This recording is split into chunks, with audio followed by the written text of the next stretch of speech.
But he asked, do you have any connection with the goddess? And Papaji said, all masters have a connection to the goddess. If you don't know how to feed your own energy, how will you know where to go?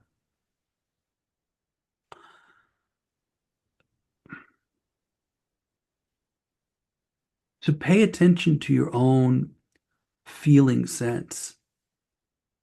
You could say your heart or your sense of energy.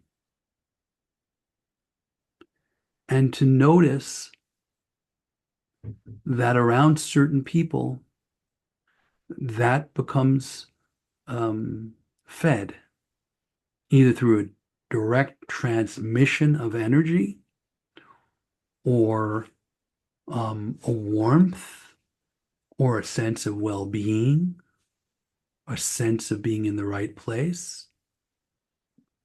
So in India, of course, the goddess in all her forms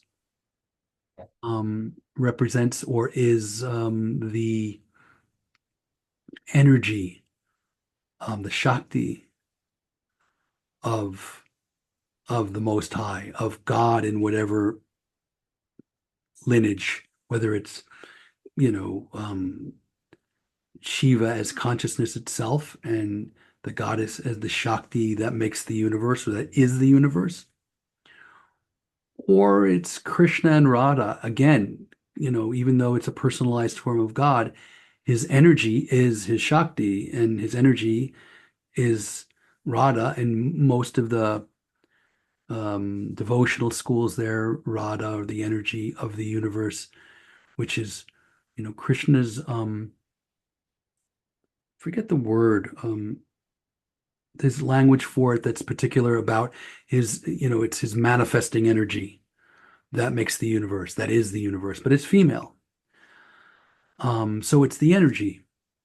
So from my perspective, it was like understanding that when it comes down to it, people are drawn more to what they feel in the presence of a teacher than anything else. And that's how they know where to go because they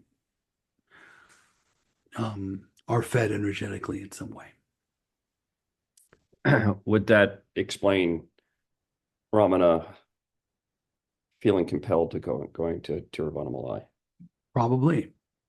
Yep. It's that yearning to be in a specific place. So that's where he was drawn to. And that's who his teacher was. And that's where he received transmission. It's very tricky with Ramana because you see, this is where it kind of undermines the whole language paradigm of Advaita because Ramana was at 17 years old. He had his full realization. Why should he go anywhere? Why should he be drawn to go anywhere? But after his realization, he was drawn to go live in Tiruvannamalai to be with the mountain because the very sound of its name was like, I got to go there. This is where I'm supposed to go. This is what and yeah, and he spent the rest of his life very close to that mountain, never traveled more than, I don't know, 50 miles away, and rarely did that, always stayed there. So yeah, absolutely. Yeah. So there were, even though he was realized there was yearning, that sort of pull. Yes, this is the thing I was trying to say about where you enter from. The language of Advaita is the language of speaking about what doesn't change and what is consciousness, because the language has to do with the purpose of the Dharma. So the purpose of that particular Dharma is to point to that which is beyond experience. So all of the language is going to be about that which doesn't change and is going to dismiss experience. And if you read the fine print, it's never dismissing it in such a way that it's saying there's, there's that these things don't happen or something like that. Especially in Hinduism. I mean, especially in all of them actually, but especially in Hinduism. I mean, it's filled with stories of the miraculous. It's the same thing with Papaji. His whole journey was that of visionary experiences of gods and goddesses, and he finally comes. Basically he's led to Ramana Maharshi, who says, "Oh, gods and goddesses, what good are gods that come and go?" Well, what good are they? As they brought him here, and he literally said that to Papaji. He goes, "Well, they fulfilled their purpose. They brought you here, so there it is." So if something can bring you somewhere, there's a way in which it's true. So it's not in the nihilistic way not true. And in the fine print of all the Advaita teachings, that's in there. That yes, it's an illusion, it's unreal, but only in the sense of it being like a refuge, not in the sense of it being functional. It is functional. It can, paying attention to life, following the breadcrumbs, using awareness in your life to do what feels to be true and what seems to be true to the best of your ability, becoming more and more clear that way, all of that, very valuable. Being a good person, very important. I mean, Papaji was big on that also. He was never judgmental, but he was never like libertine or telling people, oh, it doesn't matter. It's like, no, being a good person is important. Same thing with Buddha. Buddha spoke, this is all illusion. But he had the two truths, the relative and the ultimate. And the relative truth was don't harm others, be kind, honor act appropriately to your parents, act appropriately to your wife and husband, be a good person, basically. And how important that was, how foundational that was. And then, compassion, ultimately for all sentient beings. So, yeah, there's value in life. And Ramana Maharshi understood there was value in life and there's good, better, and best, and all of that. But ultimately, there's no good, better, and best. Ultimately, um, there's only now, there's only this moment. And anything that happened a second ago is now beyond your control. But what's in your control is in this moment, just this moment. How are you responding to this moment now? So there's value in relative truth in that sense of, appropriate behavior, treating all beings as they are, as one with you, and all of that. But losing your temper and then going, "Oh, I didn't treat all beings the way I was supposed," well, that's worthless. Just as soon as it's attention to what is now is the only solution.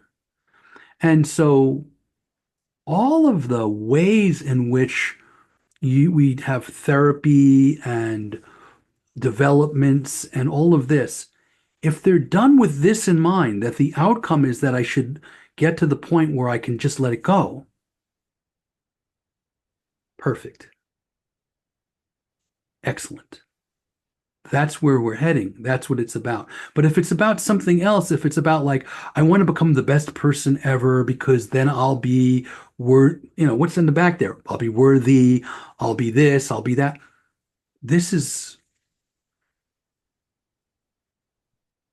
We fall into this.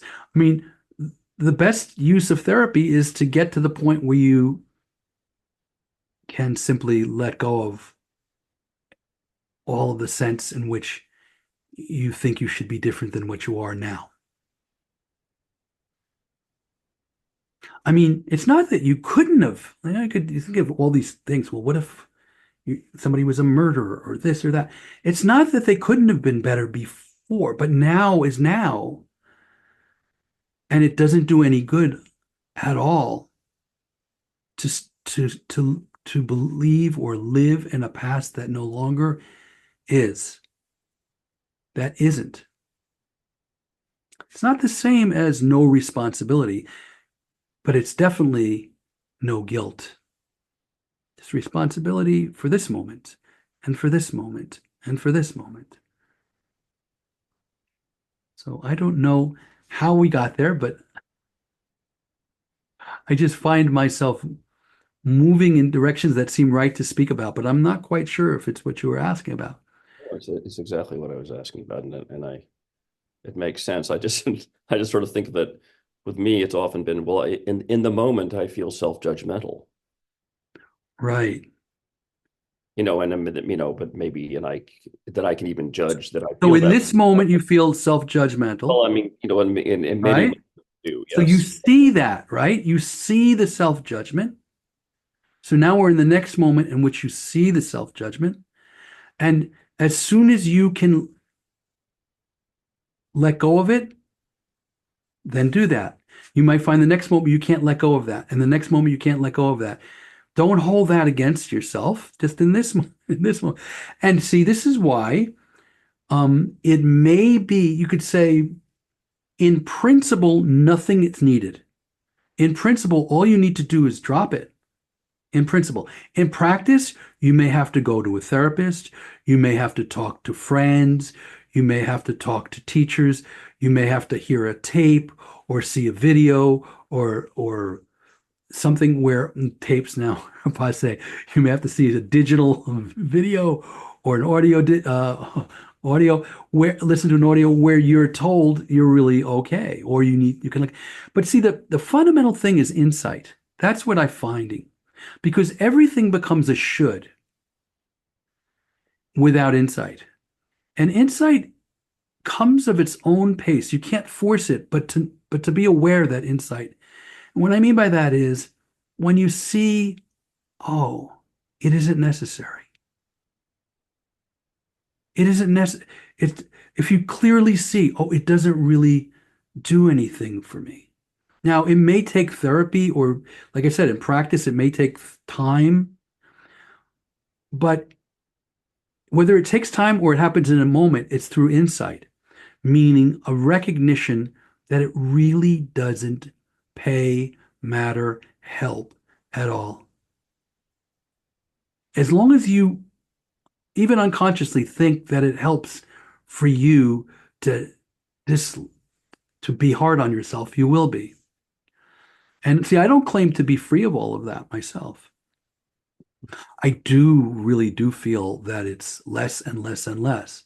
And I consider this the horizontal. And this is what, quite honestly, this is what Waking Down was good at. And a lot of it is like a more and more of a sense of of letting yourself off the hook, of kind of even when you feel like you feel miserable, then it's like, oh, that's part of the process. You're supposed to feel miserable. So then it's like, once again, you're okay. It's a recognition that everything is unfolding as it should, more and more and more. I think from me, what's really important is to recognize that where it's going to is a place of silence. It's not going necessarily to a place where you're going to become some kind of well, it's hard to just uh, it's really hard to put this into words. Um, it becomes more and more natural to be at home in the universe because it really is. There's an insight that the rest is extra. And it's not an intellectual insight. Like it's not like years ago I read you have the right to be here no less than the trees. And I went, wow, that's beautiful. And it resonated, made me feel good. And I thought, what a good idea. That makes sense. But the insight that it was just true,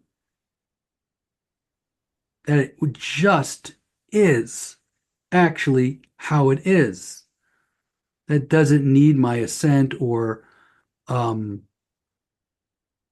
disagreeing with it didn't, it was just like irrational. I do have like great respect for like people like Plotinus because they're saying that this is just rational. The rational mystics of Greece. and Rome. This is just rational. You are personification of the universe. It's just obvious. There's just nothing, there's no question of that. How could you be otherwise? What else could you be otherwise? There's no need for you to be anything else. There's no need for you to make a name for yourself or not. If you want to do that, that's fine. But it's not going to amount to anything permanent. It's not going to give you anything that you don't already have. I mean, it may, may give you some money or this or that, but nothing that is that is dependable. That is really what we're looking for. What we're looking for is so obviously already the case. But that's insight. It's like a just seeing of the reality of it. And then, personally, I don't think that this happens by, all at once. At least in my case, it hasn't. It happens and then it gets lost a bit, but this becomes a foundational sense of the horizontal person. There's a kind of um, non-interference with what is. Consciousness is never bothered by this. It's just aware of this whole drama, and it's aware of whatever um, progress there is toward surrendering to what is or being comfortable with this moment.